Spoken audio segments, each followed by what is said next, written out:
नहमदहु व नुसल्ली अला रसूलिहिल करीम अम्मा बाद फ़ऊज़ु बिल्लाहि मिनश शैतानिर रजीम बिस्मिल्लाहिर रहमानिर रहीम।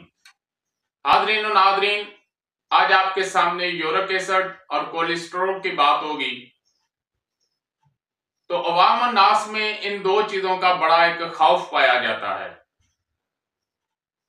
और इसको बहुत खतरनाक मरज जो है वो तस्वर की जाती है। तो आज मैं आपको बताता हूं कि कोलेस्ट्रॉल क्या है और यूरिक एसिड क्या है। यूरिक एसिड दरअसल दो लफ्ज हैं, यूरिन एसिड। यूरिन यानी पेशाब और एसिड तेजाब। तो जब हम बादी चीजें ज्यादा इस्तेमाल करते हैं यानी उजलाती साबी चीजें ज्यादा इस्तेमाल करते हैं तो हमारे जिस्म में यूरिक एसिड जो है वो बढ़ जाता है। उजलाती साबी चीजों से भी, एक आदमी उजलाती साबी और उजलाती गुद्दी खाई जा रहा है तो उसका यूरिक एसिड जो है वो बढ़ गया है।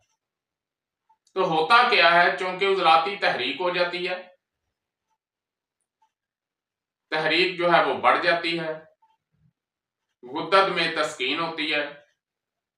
तो तस्कीन के सबब, क्योंकि तस्कीन की जगह गैर फितरी मवाद जो है वो रुक जाता है, उसका इखराज नहीं होता, तो गुर्दे जो हैं वो पेशाब में से तेजाबी मादे जो हैं वो पूरे इखराज नहीं करते, तो ये खून में शामिल हो जाता है, जिसे कहा जाता है जी इसका यूरिक एसिड जो है वो बढ़ गया। तो उसको कंट्रोल करने के लिए हम उसकी गुद्दत को, जिगरो गुद्दत को तहरीक देंगे।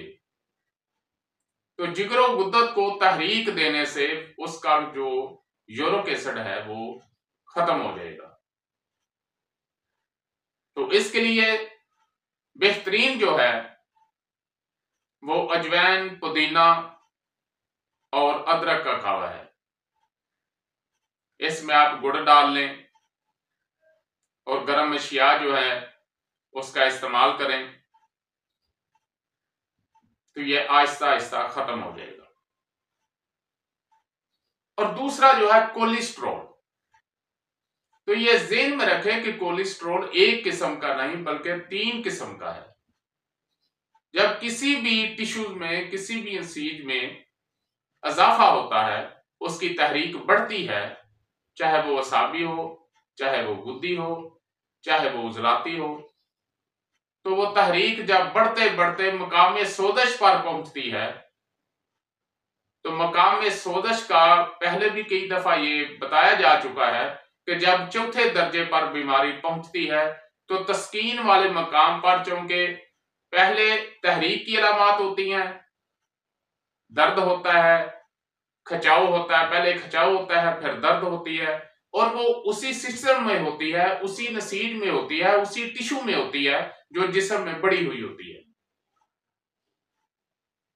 और जब कब्ज पे मर्ज जाता है तो फिर तस्कीन वाला मकाम जो है वो साथ फूलना शुरू हो जाता है। तहरीक की अलामत अपनी जगह आगे बढ़ रही हैं और तस्कीन वाले मकाम पर चूंकि वो जो निचोड़ होता है तहरीक का वो आगे जमा हो जाता है, तो पहले वो मकाम फूलता है, उसके बाद फिर उसका जो है वो रिसना शुरू हो जाता है।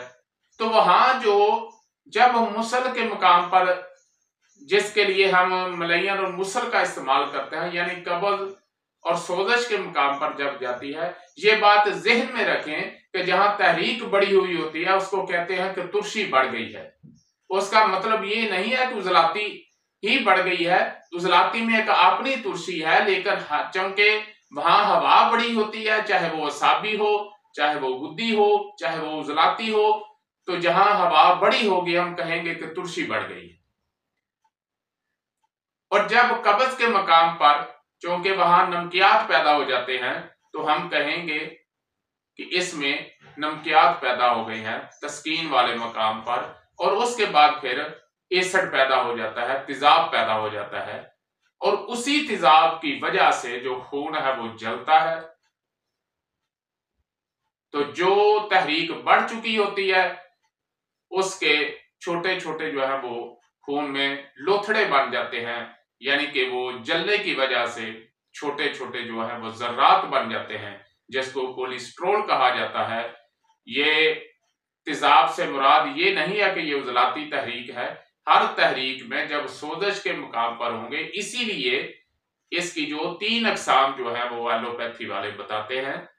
तो सोजश के मुकाम पर आप जो है अगली तहरीक को जो है वो बढ़ाएंगे, यानी तस्कीन वाले मुकाम को आप तहरीक देंगे तो आपका कोलेस्ट्रॉल जो है वो खत्म हो जाएगा। पहली तहरीक जो है वहां से उसका इखराज करना है, यानी जहां बीमारी है बिलफर्ज 3 नंबर जो है वो बढ़ चुकी है तो 4 से इखराज करें और 5 को पैदा करने की कोशिश करें, तो इंशाल्लाह शफा याबी जो है वो मुमकिन है।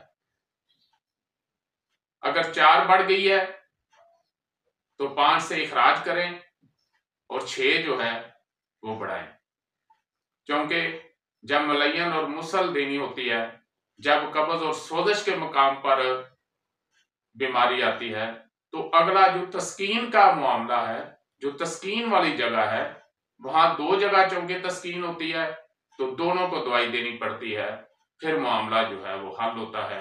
वमा अलैना इल्लल बलाग। नाज़रीन, अगर आपको हमारी वीडियो अच्छी लगी तो हमारे चैनल को सब्सक्राइब करें, लाइक करें, शेयर करें, ताकि कानून तिब और कानून फितरत के मुताबिक हमारी हर वीडियो आप तक पहुंचती रहे। शुक्रिया।